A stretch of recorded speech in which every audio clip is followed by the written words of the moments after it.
Hey listeners, many brands have their own field sales team. If your brand does, this message is for you. Are you looking to improve the efficiency of your field sales reps and have more transparency in the field sales and merchandising of your product? Wouldn't you love to keep and manage all the data in one place while juggling all the different orders, customers, and deliveries? Our partners at Simply Depot are here to help. Simply Depot is a super sales and merchandising platform designed to help emerging brands win independent stores. Their technology helps you find potential customers, it digitizes all ordering and merchandising activities, and it gets all the store insights you need to scale your business. To learn more, email info@simplydepot.com or visit them on the web, simplydepot.com. That's DEPO, or check the link in the show notes. Be sure to mention the Startup CPG Podcast. Hey listeners, we all know how important it is to get dedicated face time with retail buyers. And now when you upgrade to a RangeMeet Pro subscription, you get 3 in-person buyer meetings at an ECRM session. That's right, 3 20-minute private meetings with buyers in your category. Tell them your story, sample your products, and have a distraction-free conversation. And a pro tip, our Startup CPG community discount is the best deal around on RangeMeet. You can get RangeMeet Pro with the 3 meetings for $11.99. That's more than half off the regular annual rate. RangeMeet Pro subscribers also get unlimited product listings, a dedicated customer success manager, VIP access to limited time campaigns, exclusive ongoing submission opportunities, and insights into which retailers are checking out your brand and products. To learn more, visit rangeme.com/startupcpg.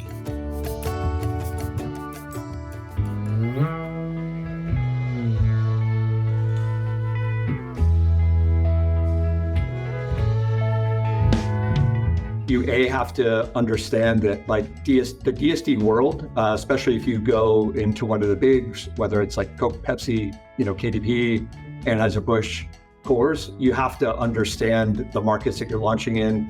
You also have to understand that these folks are, as a, emerging brand or a partner brand, you have to understand where their heads are at, alignment with those teams. Those folks, take AB, for example. Those teams are classically trained to go to the beer aisle, not to the water aisle or the iced tea aisle. And so it's really critical that you understand A, their portfolio, their way of working, B, that you have some momentum in line of sight that you can actually create a market for them, because, you can go in there and they're going to ask a lot. They're going to, you need to understand what your assets are in terms of like, can you deploy field teams to support these DSD partners? A lot of these folks, you may think that the job's done once you sign an agreement with a DSD partner, but if you don't have a strong presence within a market and you're aligned with that internal sales organization and team, it's gonna be frustrating for them, but most importantly, it's gonna be frustrating for you because you're just gonna lose time. Hello, CPGers, a wonderful welcome to all of you, and I'm so excited for you to hear today from an absolute legend. It's Sean Lynch. After a 4-year stint leading sales at Liquid Death, he recently joined Halfday Iced Tea this February as president. I wanted you to hear all about the story behind the monstrous sales growth at Liquid Death and how he'll use those learnings from that direct store delivery model now at Halfday. I especially wanted to hear how he's thinking about the role of his field sales team. This is actually a 2-part series that we're doing on field sales. The second part will drop later this week. Thanks a lot to our friends from Simply Depot for sponsoring this series. They make the software that powers field sales teams to find customers, digitize orders and merchandising, and you can contact them at info@simplydepot.com or check the show notes for the spelling. Make sure to mention the Startup CPG Podcast. Enjoy! Welcome, my friends, and a special welcome to Sean Lynch. He's the president of Halfday Iced Tea. His sales credentials are world-class. They include stints at Red Bull, Bywater, Califia Farms, and a lot more. And Sean is just a real dude. He's a friend of mine. I remember we initially bonded at Just Egg over our love of Nike Air Force Ones. Sean, I've been hounding you for months to come and tell the Liquid Death sales story especially, and I'm so grateful to have you here. So I think I actually last saw you for coffee in San Diego back in October, but a lot has changed since then. Can you tell me about the new story here and what's going on at Halfday? I'm just seeing you guys everywhere. Awesome, man. Yeah, thanks, Daniel. Yeah, after catching up with you in San Diego, I was on kind of like a journey to find what was going to be next, and spoke to probably between 25 and 30 brands, and was fortunate to have some folks send me some samples of Halfday, and I've always been super interested in gut health space. Obviously, it's a huge category, making a lot of noise, and the future looks great for gut health. And so had a great opportunity to join Mike and Kayvon over at Halfday, joined February 5th. What's the story of the brand? Because I know I've seen them at UNFI shows and it seemed like they were making good progress, but I never knew a lot about the brand. But when did it start and kind of what was the stage of it when you decided it was a good time for you to join? Yeah, those guys have been at it. Mike and Kayvon have been building this brand for quite some time under a few other brand names. So it has certainly taken its own path. Most recently, over the past few years, they really honed in on, due to some issues that some health issues that Kayvon had, they really were focused on gut health. And obviously with, brands like Olipop and Poppy, kind of, clearing the brush in terms of education around prebiotics, they semi-pivoted into this, better for you gut health, and reimagining what all your classic iced teas that are littered with, 30 grams of sugar or north, how they could kind of reimagine them in a healthy, better for you way. Awesome. Well, that definitely vibes with me. Anyone who's watching the YouTube can see I'm drinking a Poppy Oh, right how now. dare you, Daniel. Dan. I know. Well, I got to switch over. I know I can get it at Erewhon, so I'll pop over today at lunch and grab a couple. Awesome. And can you just tell me a little bit more about the Halfday iced tea products? Like what's the format? What are the flavors? All the good stuff. Yeah. So right now we've got a core starting lineup of 4 SKUs. So we, quite frankly, are not looking to boil the ocean here. Stick with your traditional classic iced tea flavors. So we have a lemon, a peach, raspberry, and green honey. Sounds delicious. And so from my perspective, like outside in, man, they're getting a big level up, bringing in somebody like you. Obviously there were a lot of brands pretty interested in you coming out from Liquid Death. I don't think anybody really needs to be told the story of what happened there during your tenure there. So, obviously they're gearing up to go pretty big. What are your goals, this year or the next couple years? What's on your plate? Yeah, I think first and foremost, we are right now building a world-class team. I think, part of the reason for bringing me in, Mike and Kayvon, obviously first-timers to the beverage game. And, as we were talking before the interview, you see so many brands just go in and blow their legs off and then just run out of capital. So I think the thinking behind it was bring somebody in who can help you avoid the landmines, and quite frankly, hope you can extend your capital and the money you have without making, kind of some classic mistakes and honest mistakes that you see so many people make that can set you back a few years and take you off, strategy or off trajectory. So I think, for those reasons, I think Mike and Kayvon were eager to get somebody in who has seen a lot of kind of different situations and could accelerate the growth. We are nationally one of the first prebiotic iced tea to hit the markets, obviously with a great national launch with Whole Foods, Albertson, Safeway, and Kroger. So we see a great need to build a world-class team, but to speed, especially with all the momentum that Olipop and Poppy have right now, and get out there and get out ahead of it as soon as possible, without just making some boneheaded moves. Got it. Okay, amazing. So, well, I know you're poised to just crush it there, especially with all the experience that you have and knowing where all those landmines are, having just lived that story. So maybe let's go back in time a bit to when you were just joining Liquid Death back in 2020. I remember seeing. So can you tell me what stage were they at when you joined as kind of, maybe your first time taking on such a big role, probably in the retail side? Yeah, they had just wrapped up. I'd been talking to Mike and JR for a little over a year, and they had just wrapped up their first year on Amazon, where they were looking to establish proof of concept. And so that certainly, when I heard from Mike, and Mike mentioned that, the numbers that they were doing, it was certainly eye-opening. And then we just, started to engage again. And They were doing just around 3 million when I joined pre brick and mortar. It was all Amazon. That's amazing. So there basically was no actual sales structure in place at that point. Is that right? There was, I think, I think Mike's challenge was he had this brand that just didn't match the team that he was building. And so that was the first thing that he asked. It's just like, I need a sales team that matches the brand that I'm building. And it just didn't exist early days. And so that was an opportunity, which was super exciting for me. Is Mike, Mike gave me a lot of runway to go build this thing. And so I knew the assignment and went out and did it.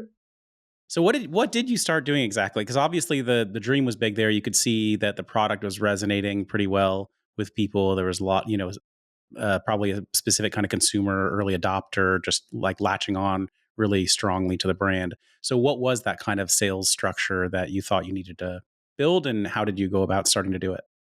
Yeah, I think the first thing is we knew that, look, the brand was took all the brand design and psychology behind Liquid Death was all imagined and taking cues from existing beer brands. So it was very, the brand was very intentionally built. And so they had started down a path of developing a national DSD network, which was the playbook and the playbook that Mike, wanted to get into. And so I had to find somebody who knew DSD really well. But also you start to find, some of the channels that we need to get into. You need to find the experts. You need to also gut check kind of from an investment perspective, how fast they want to run, what's the, kind of the temperature in the room in terms of, is everybody on the same page? And speed was everything. And so we needed to build a team where we had real smart people who have dealt with DSD, and then a great, retail team that had dealt within C-store world, and then eventually putting together a world-class retail team. But it really started with a strategy as well, because that also dictates where you need to be, what parts of the market you want to be in, what channels you want to be in, and then just hope everything can come together. There's certainly a lot of there are a lot of components that go into it, but yeah, I would say just finding the experts in the DSD world and the retail world and channels that you want to go be great in were real critical early days.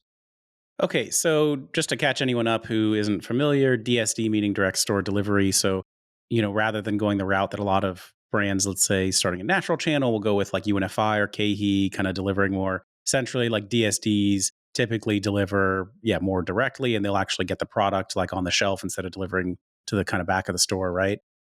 So how do you initially then go and make sure you have all the right partners? Do you guys just already know who all of them are? They're all reaching out to you? Are you just tapping deep into your network, asking around? Like, how do you actually find those partners?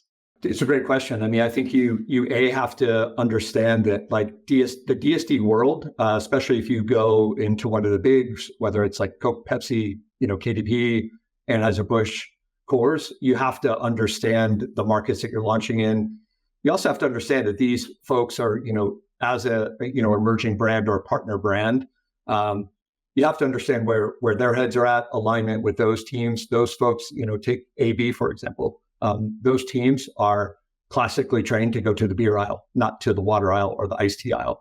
And so it's really critical that you understand their portfolio, their way of working, B, that you have some momentum in line of sight that you can actually create a market for them, because you can go in there and they're going to ask a lot. They're going to, you need to understand what your assets are in terms of like, can you deploy field teams to support these DSD partners? A lot of these folks, you may think that the job's done once you sign an agreement with a DSD partner, but if you don't have a strong presence within a market and you're aligned with that internal sales organization and team, it's going to be frustrating for them, but most importantly, it's going to be frustrating for you because you're just going to lose time.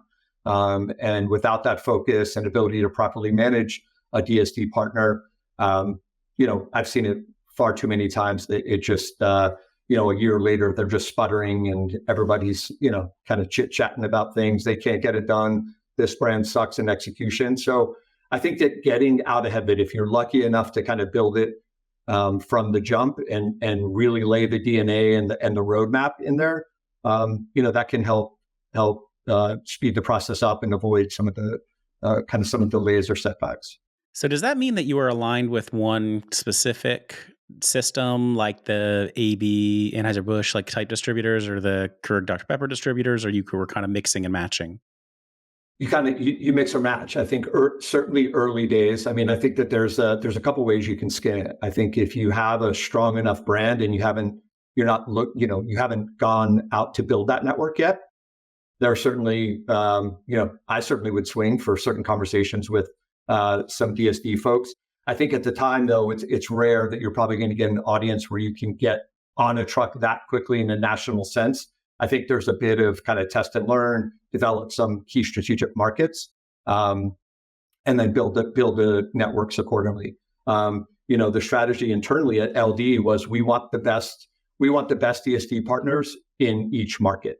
And we knew we wanted to be our beer trucks, so that somewhat narrows it down in terms of what brands AB and their teams in markets were great to work with, and that market is primarily our network. Primarily was a AD network, but we also piecemealed it in with some non-outs in certain markets where they were the best option for us and had the best execution. So we didn't go out and really do that classic equity-based DSD model for brands that are growing quickly. We went out and we built it like one distributor at a time and one market at a time. And sometimes that's really challenging because you may have some good distribution in certain markets, but poor distribution, especially early days in other markets. And then you just build that momentum story. We identified 3 strategic markets that we needed to be great in. And then we went out and were great in those markets with an absolutely killer team. And then the word just spread. That we knew what we were doing. So you could say, hey, please call or reference, name a distributor if you want to see how we operate. And so we were very fortunate that we had a team that went out there and just absolutely hammered it. And then we could utilize those partnerships that we had built in those markets to basically give credibility to the strategy instead of just saying, hey, these guys are, disjointed and don't know what they're doing. They're like, hey, they got a strong team. They know how to execute in a market. They know how to run the playbook. And they're aggressive. And that was, while it took almost 2 years to really finalize, it was the right thing to do without giving up any equity, and probably slower than we wanted it to. But I think in the end, looking back at it, it was the right fit. We believed in ourselves. Instead of going in and giving away a lot of equity, we just believed in the fact that we could go get it done. That's super interesting. I think that's a really important point also about the having references to give for the future distributors, right? I mean, I'm like, yeah, that makes all the sense in the world. If you go to a bunch of distributors in other markets and you can say, hey, call up our other distributors, like they'll tell you what's up. That seems extremely strong. And so, okay, for somebody who's done it before, like now you're at Halfday, man, you're going to call all the people you've been talking to that you've known for a long time now, who know you, who know that you execute well. So but let's say, your first time around, or if you are someone who doesn't just already have all those pre-existing contacts, I mean, is it like literally Googling in each market, like, hey, who are what's the name of the ABI or KDP distributor in this market? Or, like how could somebody without knowing the contacts do that? I think it is a bit of that. I think there's enough people out there that can probably share some documents of, best in class by market. But what's interesting, I say we built a DSD network at LD. We're taking a bit of a different path, and I think that's also interesting. Here at Halfday, we're looking at more of a broadline model, and there are reasons to that, right? Like at LD, we were a brand that was like based off of beer, right, and the image and the look and feel of beer brands. We were water and iced tea. At Halfday, we are prebiotic iced tea. It was hard enough getting buy-in from a lot of these distributors just to, although we looked like beer, to get into the water and iced tea game, let alone a prebiotic function. So we are looking to build this network in UNFI, which quite frankly we've been fortunate to do with some national distribution with our partners.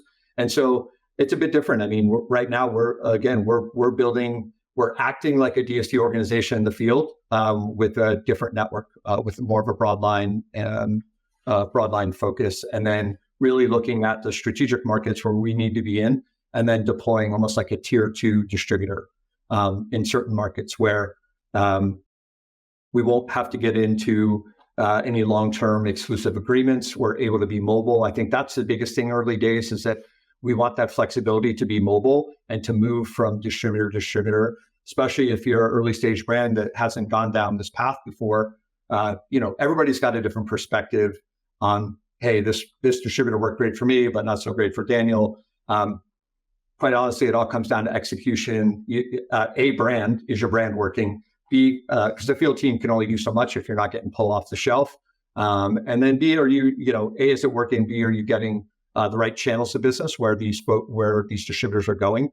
And then at some point, if you feel like, hey, we've got enough momentum here, we built this thing, then you start to think about, okay, does this make sense to go talk to a strategic where, we have a path to hypothetically $50-100 million. Then it's interesting. You're bringing something to the table. You can also negotiate from a position of power.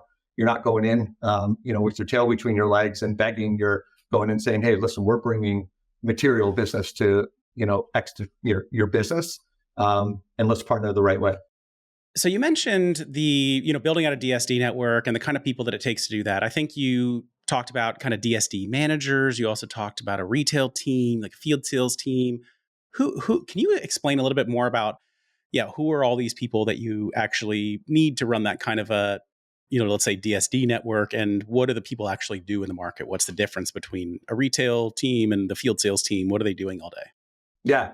So I think, as it relates to LD, and I can probably do a side-by-side comparison, I think first and foremost, you have to establish what your route to market is, which will predominantly dictate how you're going to structure your team.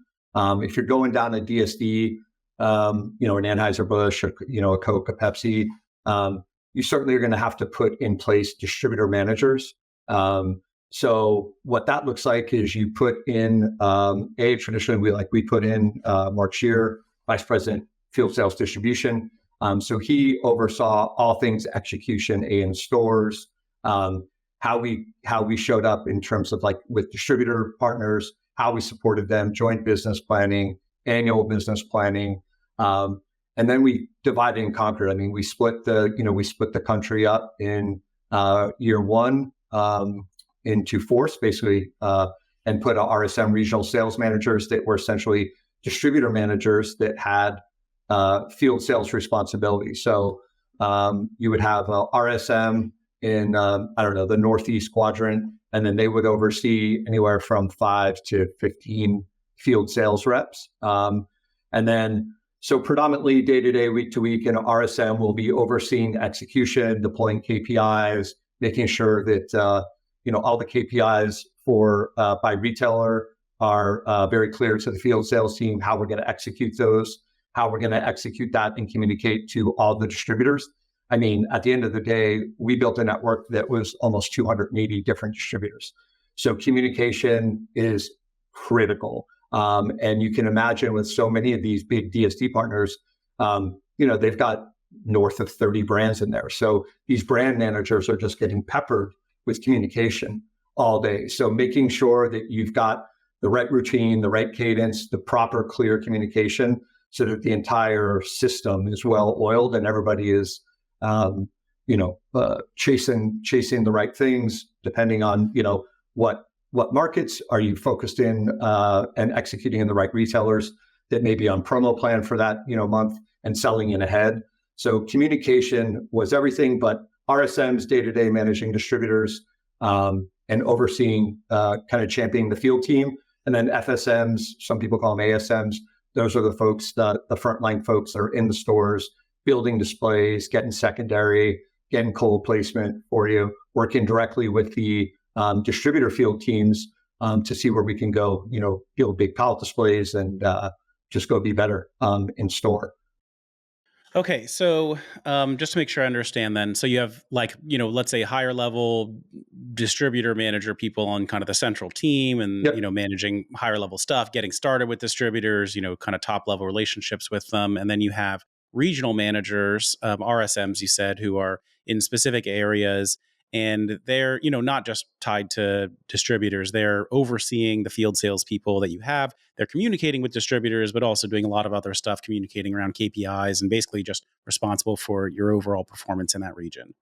Right? Performance in stores. Like the ASMs and FSMs are literally going into stores anywhere between 10 and 20 stores a day, making sure that displays are built, promotional activity is being represented. We're able to get secondary placements.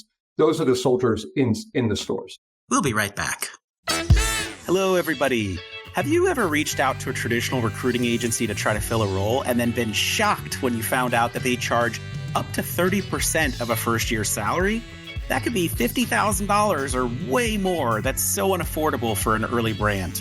But there's great news. I am thrilled to announce that Startup CPG now has an official recruiting partner that I think is the best fit for emerging brands. They are called Creative Alignments. They're a top-tier recruiter, and the best thing is that they work on an hourly model. It's called time-based recruiting. Often, you could fill a position with them for just 10 to 12% of a first-year salary, and if you work with them on multiple roles, you could save even more. They've worked with RX Bar, Cauli Power, Kodiak Cakes, Olipop, and so many other brands, and they are extremely well regarded within our Startup CPG Slack community. So if you're considering hiring, I really recommend reaching out to them for a free consultation. You can visit their website at creativealignments.com or email them directly. Our contact is frank.milianti, that's MILIANTI at creativealignments.com. And now, back to the show. Okay, so that's a lot on the verify part. And then what about the trust part? Because I remember talking to you early on in your time there about what kind of people you were hiring. And it seemed like you actually had a pretty unique approach to it where maybe like passion came first, passion for the brand and kind of, some unique type of characters that you were really interested in bringing into the organization. Can you tell me anything more about that? Yeah, I mean, I think, for sure, I've always been a huge passion, especially within like the field team, the folks going into store. If you can find the people who are passionate and are mission driven, that to me, like you can teach this game pretty much to anybody. So if they have the kind of wherewithal, the curiosity, the passion to go be great, the passion for the mission at Liquid Death was like death to plastic. Most people can get around that, right? They see the problem, they're bought in. They love the brand, like a challenger brand like us. So you got to almost build that David and Goliath mindset where people are like, hey, we know who we're fighting. We know what we're about. We're dead focused on who we are. But also, I mean, it also depends on the brand. Look, at Liquid Death, we had, it was fun. You could go in and get those people who kind of had a chip on their shoulder or didn't come from your traditional background. And that was super fun. And we just were looking for people who were super curious. And quite honestly, like early days, well, still to this day, like it's Liquid Death has cult. It's a cult following internally. It's a cult following externally.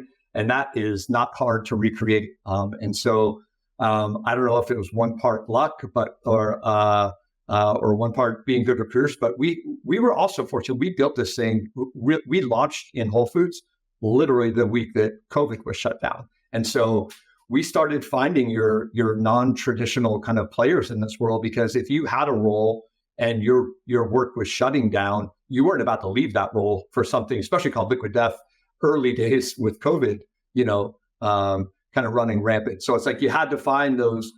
We had some folks who were bartenders who came because all the bars shut down. So they were looking to transition from a 4 p.m. to 4 a.m. role. Well, they couldn't even do it anymore to, hey, wake up and go be in stores at 5. And so we were fortunate to have, some awesome players early days that really built that kind of culture of curiosity and passion to win. Also, we didn't even have, it somewhat naturally happened where it was like this competition internally that is also very rare, where people just wanted to kill each other on the other side of the country. I mean, we were jabbing on text, jabbing on Slack. And it was just a beautiful thing to see that people would be like, I did 22 calls a day. And it's like, cool, I'm going to go do 27 calls a day. We'd parachute people into different markets, and there would, who's getting up at 3 o'clock in the morning. It was a bit insane, but creating that that culture and passion early days, and getting people. I think the most important thing is getting people bought into whatever your mission is, right? You have to have those people bought in, because if they're not vested in that mission, or they're not curious, it's like it's hard to to trust and verify people who you haven't, who don't really live that with you. And I say it all the time. I was like, hold me accountable to the same kind of standards that I hold you accountable to, in terms of just like the passion, the drive, the desire to win, the curiosity. And we also, this sounds a little harsh, it's also, hire fast, fire fast. Like it's hard to make good decisions all the time. And I certainly don't have the best track record, but we had adapted, and we were very transparent to most of the team, and just said, hey, listen, this isn't for everybody. Here are the expectations. If we're not hitting these things, if you're not hitting them, then we're going to have to move on. And I think there are so many brands that just don't lay it out like that, and don't have these kind of like monthly check-ins where it's like, hey, how are you doing? And how are things progressing? And am I hitting the standards, and making sure that you're clear and honest. I think with all those things, honest, transparency, passion, desire to win, desire to, alignment within the mission, that all makes kind of that early stage culture and alignment so much easier, and much easier to build a team and then recruit. It probably also helps a lot when things are going well, right? Like when you have such good momentum and everyone's so excited about it. I bet it's a lot easier to get people bought in fully to the mission, and go away and above and beyond, like you were saying. Yeah, I mean, certainly success is a beautiful thing, and momentum is a beautiful thing. And we, early stages, first we have 6-8 months, we saw all the signs that like things were going pretty well, and you just start to add gas to the fire, sort of thing. And we started to find, each team, it takes a bit for teams as you develop teams. I mean, we're going through it right now, right? It's like, it takes time. I've been there for just over 4 months. It takes time for a team to kind of gel and to understand the way of working, where you can bring these people up in the organization and then give them the autonomy to fly into a market and just start opening markets. We're a lean team. We're a lean team back at LD, but we knew early days that we had we started to figure out like who the leaders were within the organization pretty early, and started to just empower them to go do their thing. And we had guardrails, but they were somewhat loose guardrails, which I think is right. We allowed them that kind of long leash to go do what they needed to do. But certainly momentum, certain success plays a huge role in how much fun the organization can have, and obviously the success of the brand. I think fun is the right word, because it looked like a good time on the outside. Like I was so excited when I saw you moving over to Liquid Death, and then I remember seeing, I think, one of your posts about a launch at Publix, and it was just basically a bunch of people dancing and or maybe it was Walmart. I don't know. It was a bunch of people, yeah, dancing in Grim Reaper costumes in front of Walmart. I'm like, that looks like a good time. Do you need somebody to go there and dance in one of those Grim Reaper costumes? I'm in. I'm free. I just want to do it. So it just looked like fun. Like you guys were obviously working very hard and having a lot of success, but also having fun while doing it. And success is fun too. Yeah, I think that's a correct look. I mean, those weren't field salespeople dancing in the Grim Reaper outfits. But we certainly had pallets of product waiting for whoever went into stores, waiting for them. I think that was the ballet, right? It's like we were fortunate to have Mike at the helm of marketing, and that guy's alien from a different planet, which is in a great way, and certainly makes our jobs, much easier. Early days, it was a slog, but we hit that right stride where it was just like, we were getting stuff on the shelves and being great in store, and also had, a killer marketer run the company. So makes life a lot easier too. So, obviously things went extremely well for you guys, but were there any things you would do differently if you could have rewound it back to the start? Like, yeah, maybe we should have gone into this market sooner, or, tried to find this kind of person a little bit faster, or, this kind of external help. Any lessons? Yeah, I think so. Oh man, it's so hard. I mean, looking back on it, sure. Like if it's an option, probably just slowing down a little bit, and getting maybe delaying certain markets. Sometimes that, and I don't know if that would have hurt or helped. It just felt like sometimes we were getting out ahead a little bit. And so as great as the marketing is, sometimes people just don't like that awareness, right? It's like you kind of live in your silo, you think everybody knows who you are, and then you go into a certain region of the country and like, never heard of you guys, right? And so sometimes, and that's the delicate dance of like, hey, how fast do investors want to push? Is this the right time to strike? Are you first to market? There are a lot of considerations. I think looking back at it, no regrets. It felt like things just were there to go at all the right time, not to sound too woo-woo. It was just like, we had the right people available at the right times. And we just went flat out, and here we are. So I don't know if there's any real regrets. I think the team was right. I think the strategy was right. Maybe just slow it down a little bit. Might have been helpful, but who's to say they're on the limp right now. Yeah, I mean, when you have a business that's doing well, that's well funded, right, and like also just the opportunity is enormous, and who knows when, like how quickly other brands are going to come. I mean, it actually surprised me. It seemed like it took a lot longer for some of the legacy, CPG companies to respond with something in cans, like interesting stuff. I feel like they still haven't really responded. Actually, didn't you expect that they would actually come for your growth a lot sooner? I thought for sure. I think they came in different. Look, we were. I think in short, yes. I think they're out there. I think that it's just hard once you get out there first, and we just happen to be out there, enough ahead of the others.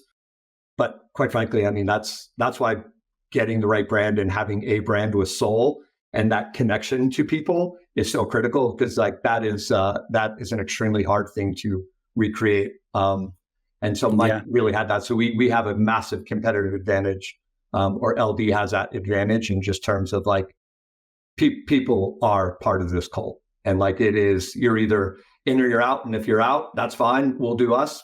And if you're in, that's also fine. We'll do us. But there's certainly soul there for sure.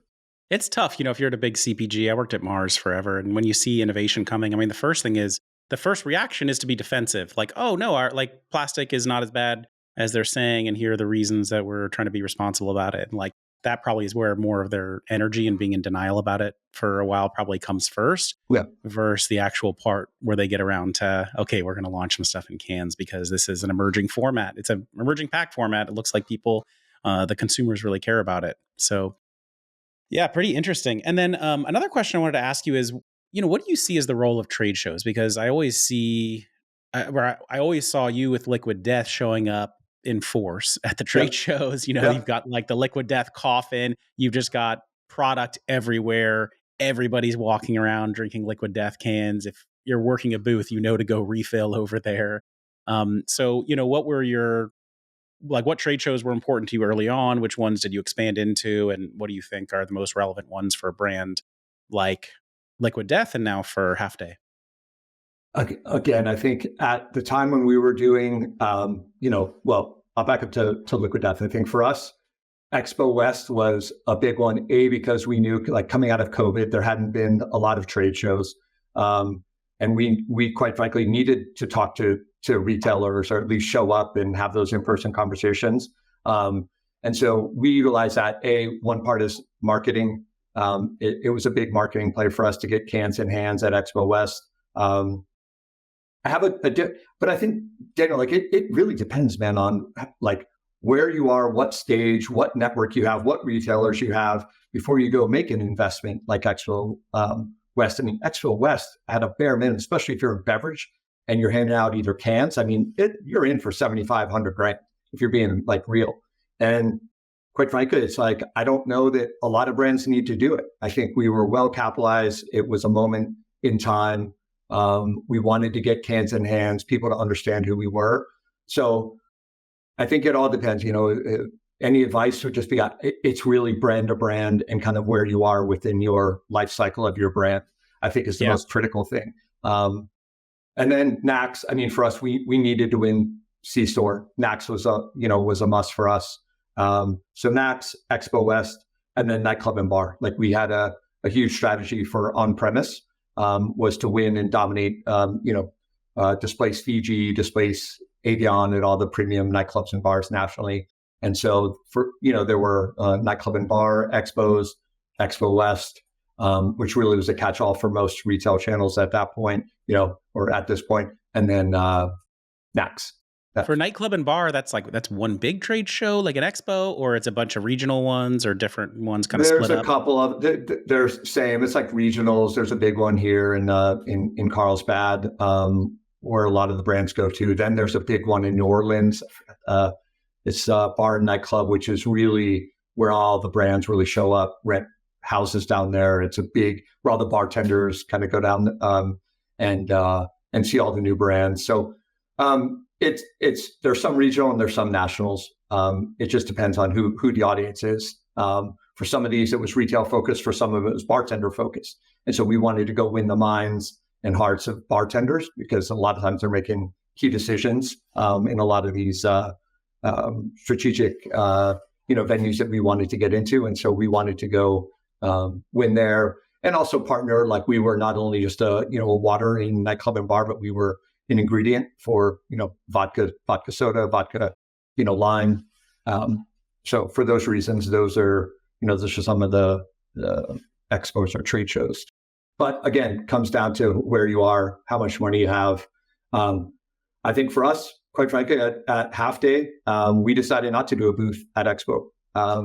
We had a booth, and then we opted not to do it. We had great retailer acceptance. And quite frankly, we knew that we couldn't take on more. Strategy for this year was not to take on more. So there may be a time when Expo West is right for us, but this year it just wasn't right for us.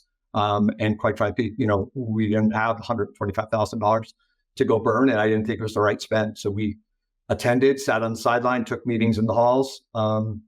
Yeah. I was a little sad because when I looked at the floor map early on, you were actually at the edge of the Startup CPG section. Yeah, we had a couple of rows there. I was like, oh, we're going to party. It's going to be great. But yeah, that makes sense. I mean, obviously, the cost can add up, right? I mean, you can go bare bones and get, a booth for $8,000 or something. Or actually we have half booths this year in the Startup CPG section. But then, when you're talking about, okay, you got to fly the whole team out there, you got to start sending product. And I always remember unloading at Expo and just seeing the huge wooden crates of liquid death with the cool stamp on it and everything. So, I mean, you guys come with a lot of product, a lot of ice, a lot of people, obviously. I mean, you're just, you're growing. And when you're growing that fast, there are a lot of people you need to have there. So, I mean, that makes sense. And then you got to have a bigger booth to represent the brand that's growing as well. So it seems like it's such a quickly sliding scale from just the bare bones entry package. Let's say you can get it done for 10 or 15K up to big booth, big product, big people. Yeah. Like getting up to, almost to six figures. Yeah. Yeah. It's, I mean, I think I said it was a moment in time. It was the right thing coming out of COVID, a lot of energy, excitement coming back to Expo. And also for us, I mean, during that time, look, demos were shut down, everything was shut down. So we just wanted to get cans in hands, right? It was a marketing, we obviously, the product, the box, very intentionally designed, probably over designed, right? With the beautiful art on the bottom. I mean, it's a beautiful billboard. And quite frankly, that was one of Mike's, around building that brand. It was so critical to have a brand that was beautiful, that would stand out in retail. Mission accomplished. So we wanted trial, we wanted excitement, energy. We're a lifestyle brand too. We also, we sold tons of merchandise in store, which was displayed on our booth, so we could get that excitement around it. It was fun, but not for got to pick your times and moments to go do it if it makes sense. We'll be right back. Hello, everybody. I am so excited to announce that Startup CPG finally has an official Amazon agency partner. I know a lot of you are looking to Amazon as a great growth channel for this year and beyond, and Daybreak is the best agency that I've come across that will work with emerging brands. They have a really affordable retainer structure. It's a lot less than you'll find with other agencies that might charge you upwards of $5,000 a month, which is crazy. Based on recommendations from this community, I actually worked with Leon for my own brand and had an amazing experience. The sales grew very quickly. We started ranking really high on organic search results and really just capturing search terms in the category. I think he is an amazing fit for brands in this community, and I highly recommend reaching out to him for a chat. You can reach out to him at leon@daybreak.agency. That's LEON at daybreak, DAYBREAK.agency. Make sure you mention us at Startup CPG so that you can get $600 of free design credits if you end up working with them. Good luck. And now back to the show.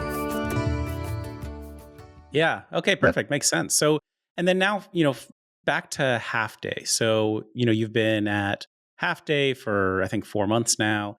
What's your plan for the structure there? So you said you're going the broadliner approach, you're going Unify, KeHE, getting like obviously natural channel, conventional channel. It sits probably more in like functional beverage or better for you soda like areas or the tea set. And yeah, what's your kind of like sales stack? Like, do you use brokers? Do you use merchandisers? What do you think you really need to do to just keep accelerating the growth for Halfday? So we use all of them, all of the above. I think right now, as I mentioned earlier, we're taking the DSD mindset of field team and applying that to the broadline, the Unify and the KeHEs of the world, which coming from a DSD organization can be somewhat frustrating only because in the lag in distribution, the complications in getting orders to stores from whether that's in-store buyers, team, merchandisers. So our approach and kind of how we're building this out is our own field sales team in the strategic markets where we know we have to go in. And so we will deploy, so we're doing the same thing. We cut the country into fours. We have RSMs. And then depending on strategic markets within each quadrant, we will deploy certain ASMs depending on that market. So we have ASMs. We've got 3 ASMs in Southern California. Southern Cal is a must-win market for us. And then we also layer on merchandising teams nationally with the must-win channels that we need to win in. We need to win in natural. We're a natural first product, so we need to go be great in natural. So we have merchandising support where they go in, they hit stores where maybe our team just can't, hit in certain markets where we don't have, field teams. So we use all of them. We use merchandisers, we use brokers on the retail facing side, and then we have our own team, and it's very detailed in terms of by market. We go in and we know we need to win in these stores. We deploy spreadsheets to be like, hey, we need you guys to go hit these stores. Our team's going to go hit, A segment stores. We need you to cover the B stores. Then maybe we'll focus on C. But yeah, it's a ballet. We could not do it without, merchandising and broker partners for sure, at least at this stage. Amazing. And obviously you guys have the benefit of some funding to be able to do all of that. And it sounds like a great setup for this stage of the business where it's time to hit the accelerator. So I guess I'm just kind of also curious, let's say you're talking to a newer brand and let's say they have, I don't know, $1 million in funding or $3 million in funding, and they're really just trying to get going in a smart way. You mentioned that at Liquid Death, maybe you would have actually said going slower could have been good. Let's say they don't have all the pressure that some brands might face, from external sources. What do you think is your kind of ideal way for a very early brand to start growing? I think you need to identify where your tribe is. Like for us, for example, we need to own natural. And the hub of natural, quite frankly, is Southern California, at least the West Coast. So I think for smaller stage brands that may not have the capital or the resources, you need to really hone in on a certain retailer. So I'll take SoCal, for example. If winning at Lassen's and Erewhon and Jimbo's, if that is your strategy of like pure play natural, you have to win there before you start to overextend yourself. I'll tell you, like I've been on the sideline and had a pretty close-up view to the Olipop and how Ben and David built that brand. That is a masterclass in terms of like they weren't going to be, pushed out ahead of their skis. I know they wanted to win, the Oakland or Bay Area. They wanted to win LA. They had to before, and they kept it there until it was just like that pent up kind of demand in other markets started to kind of get frothy, and then they moved. And it was they basically moved from, West Coast to East Coast and were super methodical in building out that we must win natural, build out our tribe, have that tribe be your kind of like microphone and platform of just like amplifying the noise. And then just run. When you saw the signals that, okay, it's here, then that's when you just pour gas on it. So it's a more economical way, but it's like, you're also going to figure out if like whatever's in your mind in terms of how you think this brand is going to go, you also, you get to test and figure out like, hey, is this a natural first brand? Am I thinking about this the right way? If I can't prove it in what I think is my tribe, what's the point? Or you just have to regroup and kind of figure out where your tribe or your kind of your folks are that can amplify you. But I think that's critical. I just see too many brands that get out ahead of their skis and then are just trying to backpedal or kind of right size the ship to get it right. And you're burning cash there. But I also understand it's like, look, this is 90% of brands who kind of get out there, right? It's like, it's rare that you have that opportunity to do everything perfectly. But I think with what, Ben and David went through with their first brand at OB Soda, they saw some things, right? And they were able to, this was like their second go of it. And they said, hey, we're not doing this. We're not going to be forced into that. So I think there's a big lesson in how that brand was built, and the speed and the pace that they went at it. I think it was smart.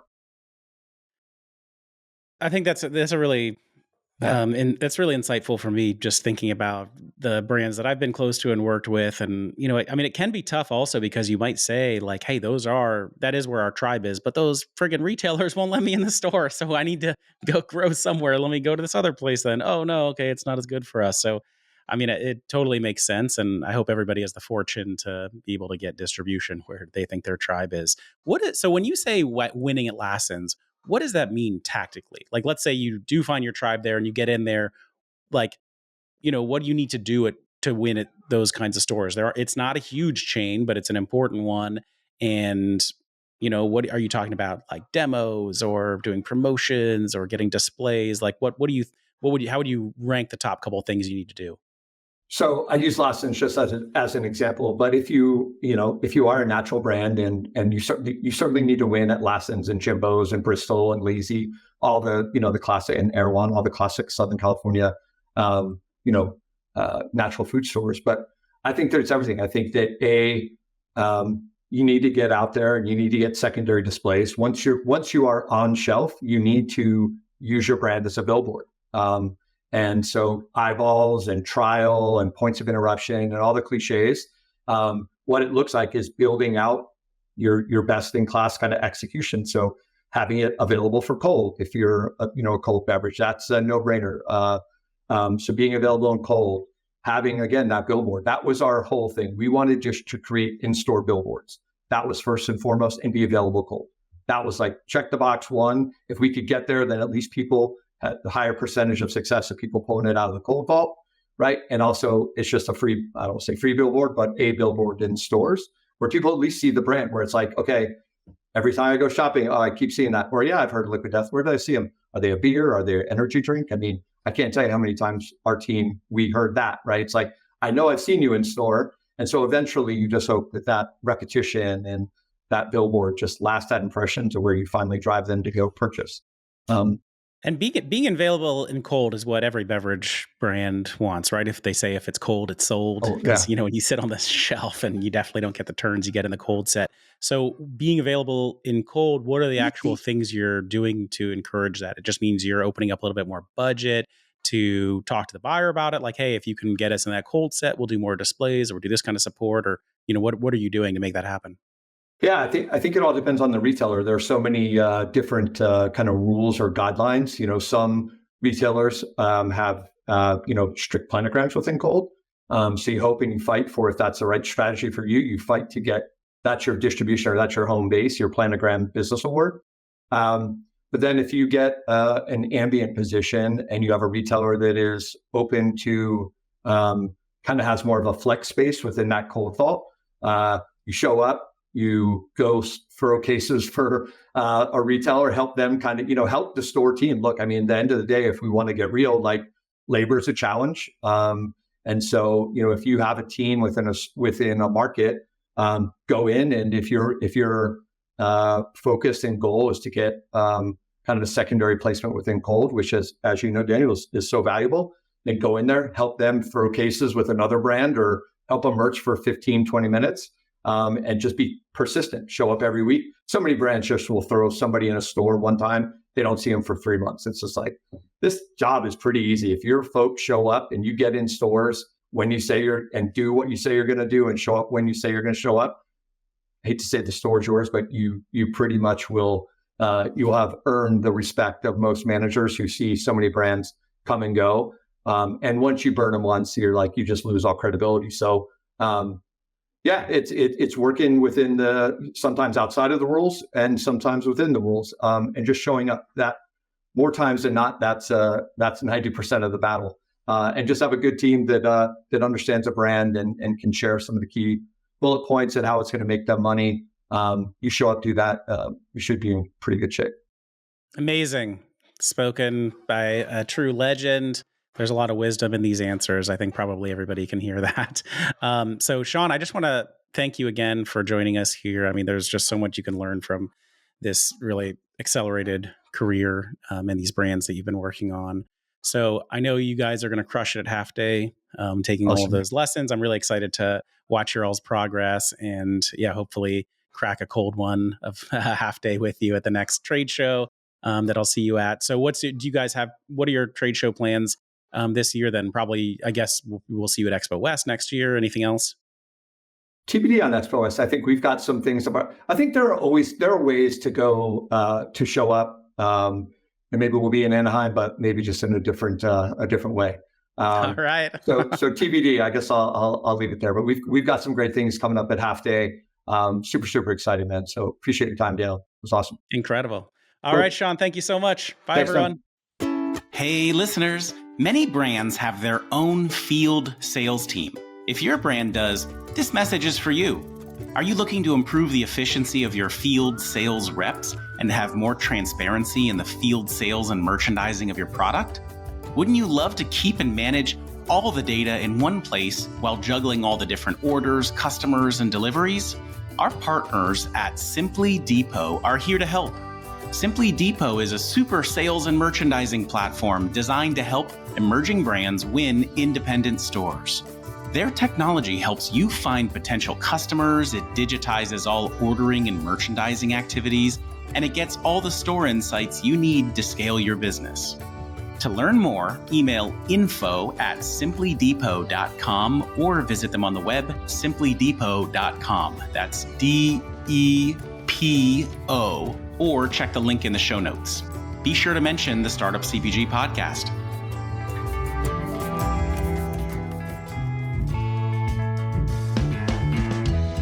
All right, everybody. Thank you so much for listening. If you enjoyed the podcast today, it would really help us out if you can leave a 5-star review on Apple Podcasts or Spotify. I am Daniel Scharff. I'm the host and founder of Startup CPG. Please feel free to reach out or add me on LinkedIn. If you're a potential sponsor that would like to appear on the podcast, please email partnerships@startupcpg.com. And reminder to all of you out there, we would love to have you join the community. You can sign up at our website, startupcpg.com, to learn about our webinars, events, and Slack channel. If you enjoyed today's music, you can check out my band. It's the Super Fantastics on Spotify Music. On behalf of the entire Startup CPG team, thank you so much for listening and your support. See you next time.